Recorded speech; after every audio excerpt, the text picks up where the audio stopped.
Hello, awesome, amazing, wonderful AP Bio 2 kids. Here we are with our last video on Unit 4, Cell Energy. Our topic today is, I have two slides that I want to talk about with cell respiration, and then the rest of the topic is fermentation. So let me go ahead and reduce this, get our PowerPoint ready. Hopefully you have your notes ready to go, and we will wrap this unit up.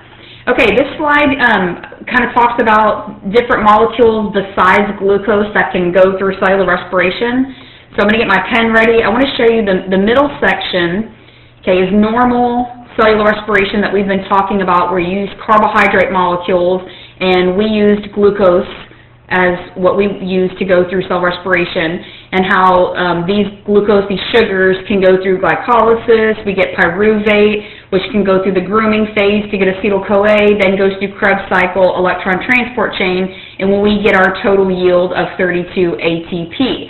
The question exists, though, what if we don't have glucose? What if we have other molecules that we need to use to get our ATP? Can anything else be used to go through this process? And the answer is yes.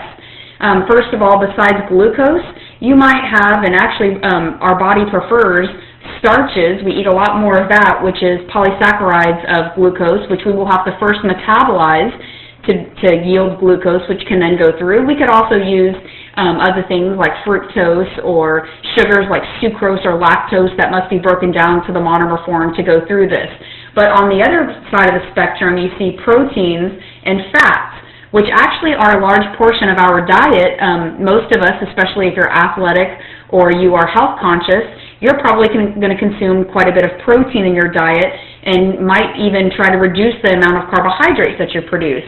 So the question lies, can you use proteins to go through the same cellular respiration and get your yield of 32 ATP? And the answer is yes, but there is a first step that must be done. You can see over here to the left. To be able to release part of the NH3, there's a little step called deamination, okay, deamination, which is the breakdown of these amino acids, because when you eat the proteins, they're complex polymers that you first must break down into their monomer form, which are amino acids. Okay, once your body has the amino acid form, we can deanimate them, okay, deanimation, which can then form intermediates, okay, and I'm going to put right here, intermediates, which can feed into glycolysis and Krebs cycle or citric acid cycle. Okay, but that deamination step, once we get the NH3, this is usually converted into urea, which can be excreted from the body, or it could be ammonia or other waste products that we will get rid of. So the answer is yes, we can use proteins, the monomers of proteins called amino acids, and use that to drive cellular respiration and still go through glycolysis, or still go through Krebs cycle once we get the intermediates that can feed into that. Okay, on the other side of the spectrum with the fats, okay, we can also have the catabolism of the energy that is stored in fats. After fats are digested into glycerols and fatty acids, okay, which you know are the two building blocks of most of the fats that we eat, whether they're saturated or unsaturated. Once that happens, glycerol is converted into glyceraldehyde 3-phosphate, which is an intermediate form of glycolysis. It's an intermediate of glycolysis, so that can feed in right here into that step of glycolysis. Most of the energy of a fat is stored in the fatty acids, so a metabolic sequence called beta oxidation, so I'm going to write that over here, it's called beta oxidation, breaks the fatty acids down to 2 carbon fragments which enter the citric acid cycle as acetyl-CoA. So a little bit of a variation has to happen to be able to feed into cellular respiration, but definitely we can use proteins and we can use fats to produce our ATP in the process, in the step.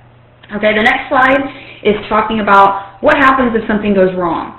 Okay, what if we have a poison, a metabolic poison that inhibits part of the electron transport chain? What will be the ultimate effect of that?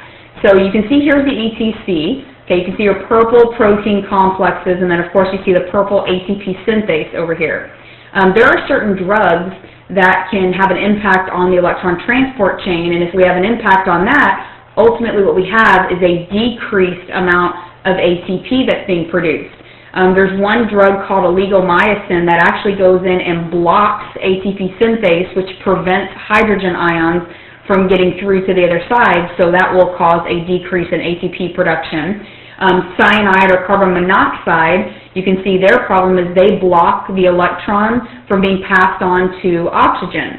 Okay, so that's going to stop the electron transport chain. Well, if that blocks that, then we're not getting the ATP produced at the end as well. There are sometimes that there's a leakiness in the mitochondrial membrane. So if there's a leaky area and these H's leak back through to the other side, and therefore there's not a concentration gradient that builds up over here on the inner membrane space, then that will prevent the buildup or the proton motive force from producing ATP. So there's several things that can cause a decrease in ATP production. This is not ideal. You would not want that. So I just wanted to mention that there are some metabolic poisons that can do that. Okay, the last topic, and we shall be done, is this idea of fermentation. Okay, so fermentation. This is known as anaerobic. Okay, anaerobic means does not utilize, so I'm going to put no oxygen. And in fact, this is something that happens as a backup mechanism. Okay, it's a backup whenever oxygen supplies are depleted. Okay, when would that happen? Well, for you and me, that might happen if we're exercising vigorously. If it's a yeast or if it's a bacteria, that would happen if they are in anaerobic conditions when oxygen concentration has decreased. So it's a backup pathway in order to still continue the regeneration of NAD+, and that's the ultimate goal. Okay, so if you think about our pathway, okay, cell respiration, I'm going to write this right here. Cell respiration goes through glycolysis, then it goes through, and I'm going to just put it together, oxidative respiration, which is Krebs plus ETC. And when I say Krebs, I'm including the grooming step. So the area is cytosol. And then, of course, with the oxidative respiration, we have mitochondria. Well, in order for this part to occur in the mitochondria, oxygen must be present as a reactant. Because what the oxygen does at the ETC, you saw in the last video, it pulls the electrons down the electron transport chain. So by pulling the electrons down the electron transport chain, that allows chemiosmosis to occur in the production of ATP. Okay, that also allows, once the NADH and the FADH2 drop off their electrons, that's what's allowing those to go back to becoming FAD plus and FAD, not plus, FAD and NAD plus, and allows them to go back and pick up more electrons.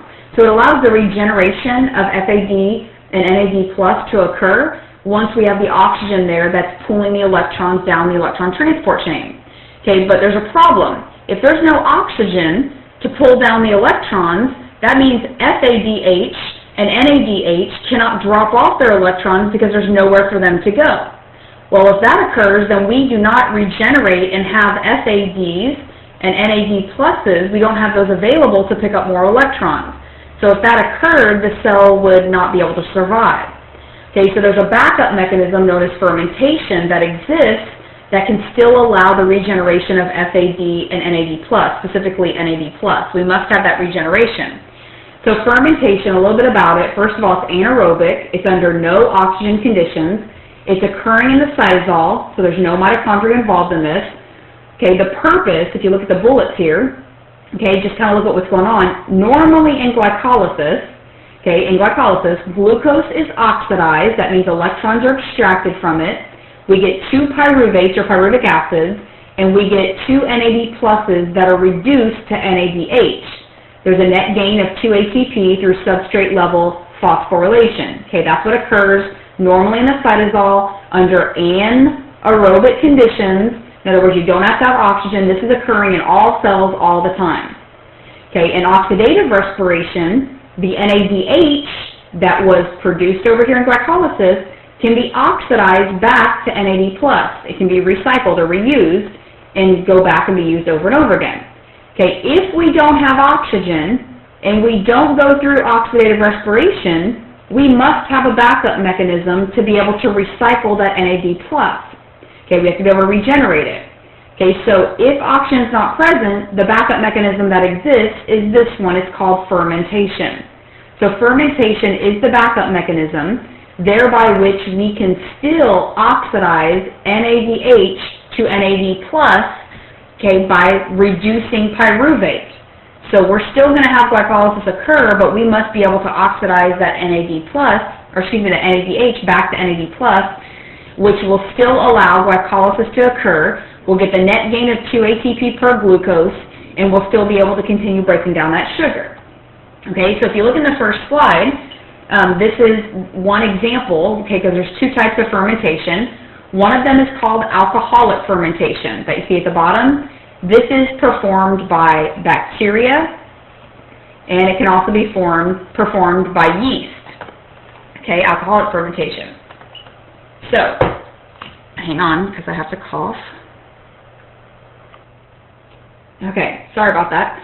All right, so in alcoholic fermentation, which can be carried out by bacteria or yeast, okay, I'm going to move this up a little bit, and you see this a lot because humans have utilized this for brewing, baking, okay, a lot of the food industry, we utilize this to make breads, beer, wine, things like that. So this can be yeast and bacteria that can perform this.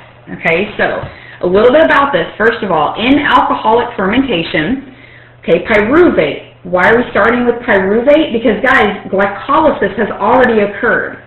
So glycolysis, L-Y-S-I-S, I want that right in L, there we go. Glycolysis precedes fermentation. So this occurs no matter what in the cytosol. As long as there is sugar present, glycolysis is occurring. Okay, so as glycolysis occurs, we get pyruvate or pyruvic acid. Okay, that's in the cytosol. Remember, there's no oxygen for that. What we're saying is, if at that point there is no oxygen available, that pyruvate can then stay in the cytosol and go through, and in this case, it's alcoholic fermentation. Come on, write an H, beta. Here we go. Holic fermentation. Okay, so the first step, what's going to happen in the first step, once we have pyruvate, it's going to release carbon dioxide. So pyruvate is going to be converted into a 2-carbon compound called acetaldehyde. Okay, so if you look at the arrow here, glucose through glycolysis produces 2 pyruvates or pyruvic acid. So that's what this arrow is showing you. That's normally in glycolysis. We also get 2 ATP produced through substrate level phosphorylation. So this is occurring in the cytosol under normal conditions. Okay, so here's our product, which is pyruvate. Okay, if there's no oxygen available and this pyruvate cannot move into the mitochondria, it must continue further breakdown. Something must happen to it. So the first step, right here you can see, is that pyruvates are going to be broken down and release carbon dioxide. So this releasing carbon dioxide is a waste product. Well, if it's broken down, it's converted into acetaldehyde. Okay, so the first step releases carbon dioxide from the pyruvate, which is converted to a 2-carbon compound called acetaldehyde. Okay, and the second step, because that's step 1 right there, in the second step, which is right here, acetaldehyde will be reduced. How do you reduce something? You must put electrons into it. Well, where shall we get the electrons from? Oh, here's your NADH that were produced through glycolysis. So those can be oxidized and go back to being NAD+. Okay, so the reduction is the electrons plus the hydrogens are broken off of this NADH. The electrons are put into acetaldehyde. That's the reduction of that. And then we get our NAD+ that can continue glycolysis. So glycolysis can continue even though we don't have any oxygen and we're not going through oxidative respiration. Okay? Hang on, because I'm having a coughing fit.